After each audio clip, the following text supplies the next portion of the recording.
memoir teacher, and I am too. So, of course, when I read this new book, Permission, I was nodding along the whole time. And central to so many memoirists' experience is this fear that they're going to hurt someone, concern over what's theirs to tell. And you lay out some pretty specific parameters in this book, I think, around what is yours to tell. I found that incredibly helpful, incredibly clear. And you determine that this core story of your family abandonment is yours to tell. And I do agree with you completely. But just to play devil's advocate for a sec, I did want to ask you a question.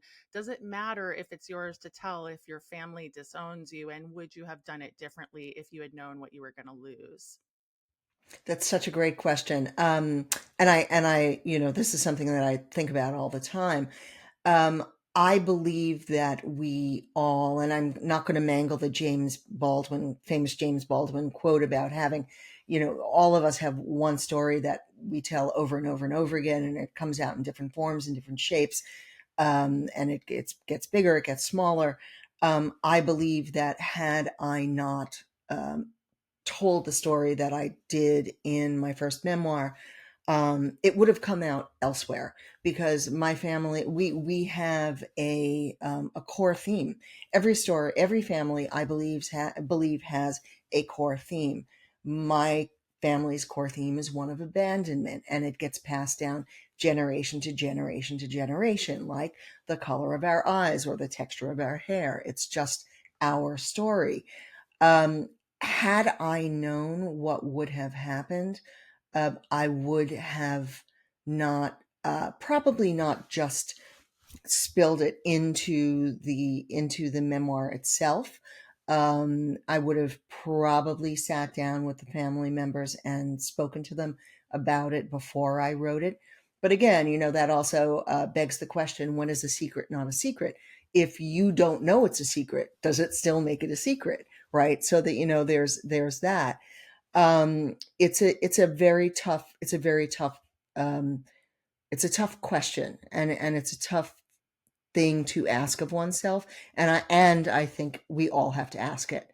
Why are we doing this? What is the motivation? And when my paperback came out a year later, I actually had a moment of thinking, well, I'm just going to take that section out, because it's upturned the apple cart. It's hurt so many people. It's upset so many people. And so I took it out and I reread the manuscript, and it became a different story. So one of the legs of the table was what had been yanked out, and the table couldn't stand. And I knew that, just based on that, that was the reason it had to stay in the story. I also think that there are stories that we must tell that will touch other people in our families, and that's a very, very hard thing to swallow. At the same time, I've heard of people being disowned because they wrote about Aunt Dolores's roast chicken, and it turned everything upside down. So it is a moving target. Ownership, permission, those things are moving targets. We do not know, and we cannot count on what we assume is going to happen actually happening.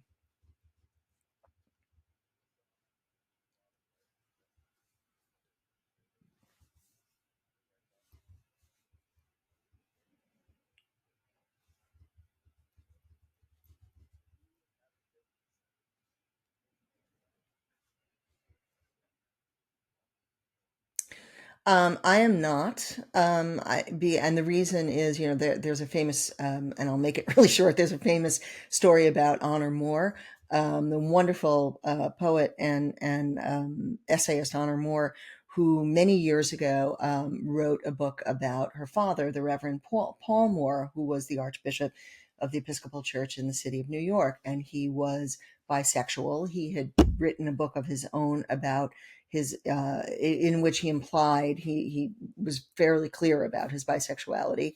She had, I want to say, 8 or 9 siblings, or 7 or 8 siblings, and so she gave a copy of her memoir, which was the memoir of her life with her father, to all of her siblings, and said, come back to me, let me know if there's a problem, and I will make whatever changes you need me to make. And only, I believe, one came back to her and said, this change needs to be made.